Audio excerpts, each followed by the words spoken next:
Let's speak with the management of Granules and find out how their quarter was and what the visibility is going forward. We have with us Krishna Prasad Chigurupati joining in on the show, the founder and MD at Granules India on the show right now. Krishna, hi, good morning. Great to have you on the show. Just going through how your quarterly performance was, and your margins have contracted, I guess, mainly because of the increase in prices of key starting materials for paracetamol as well as higher logistic costs as well. Do you see these as one-offs, or do you think they're going to continue to mar your performance going forward as well?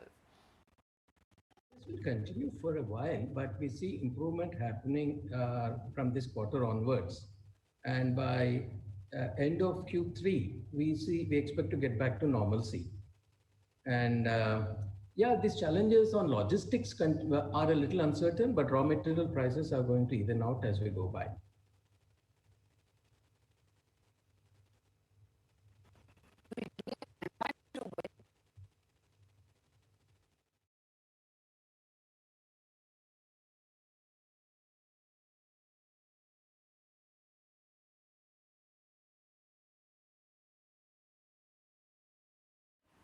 Mr. Prasad, when is it that we can expect normalization in KSMs for paracetamols in particular? It's already started, and by end of Q3, we expect to see normalcy, and Q4 should be a very normal quarter. And by the way, paracetamol is just one of our products, even though it's a main product, and we have a bunch of other products and new launches happening. And this quarter's, the last Q1's performance or margins were also driven by other products. So we see that with paracetamol, without paracetamol, we see a slight more upwards. But when paracetamol gets back to normalcy, there'll be a much bigger upside. Sure, good to hear that. Give me also an update on the new formulation launches in the US. You launched one in the last quarter. What's the lineup looking like, and what's the success rate? We launched one last quarter and two more in the quarter before. We see very good potential. They're ramping up. We have built up enough inventories in the US to be able to supply the demand. And also in anticipation of any disruptions due to COVID, we built up enough inventories. And we are quite positive about getting a big market share for the products that are launched. And the rest of the year, we are expecting to launch another 8 products. And we are quite positive about the outcome of those products too.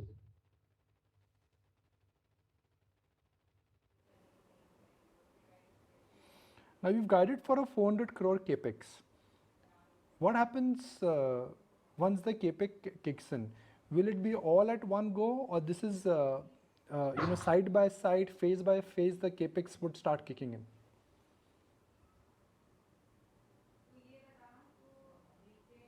We are spending about 400 crores capex, and out of which 160 crores is already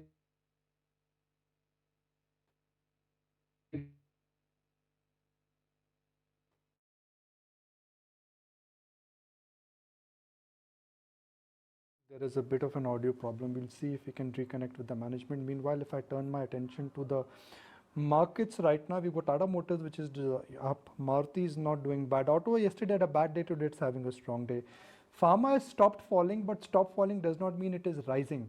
And IT continues to rise. Tech Mahindra ahead of numbers, HCL Tech post numbers, Infosys is looking strong. So this is one space where both in terms of price action and also in terms of market action is quite strong. Meanwhile, there is a important alert that the state of Kerala has decided to impose a complete lockdown, and this is largely because of the spike what we've seen coming in from the state of Kerala, where the numbers I think are north of 20,000 now, which means that nearly half of the total new COVID cases are only coming from the state of Kerala.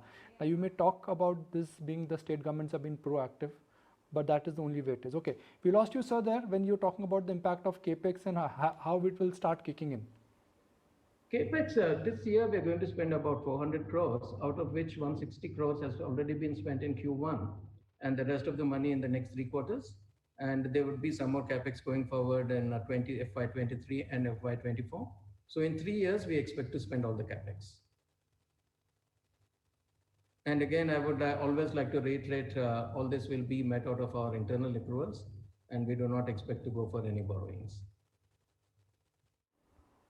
Of course, you mentioned that in the past. I think on-call notes is what I was studying a couple of days ago. To understand that, what was the upside which Granules enjoyed because of the COVID business? Is there a number which we can look at that you got uptake in FY20 or the first quarter of FY22 because of COVID business, and that may not be recurring in nature? Not really. In one quarter, we would have got some extra. I mean, there was a lot of stocking by distributors in Q2 of last year, but then that sort of went down. There was a reduction of stocking by the distributors in Q3, and Q4 it all returned back to normal. Over the whole year, it sort of evened out. Okay. So if you look for the whole How year, much of the total revenue is coming from the top 3 drugs, and can you tell us that what is the pricing trend in those top 3 molecules or drugs? 84%, 83, 84% comes from the top drugs. And the pricing, we have been very competitive, as I've always explained. Cost efficiency and innovation in manufacturing is our core. And prices, because we have already been at very low prices, even though there's a lot of pricing pressure all around in the US, we have been able to retain our market share because there's no more margin left to go down on prices. We get our margin only out of efficiency and not because of anything else.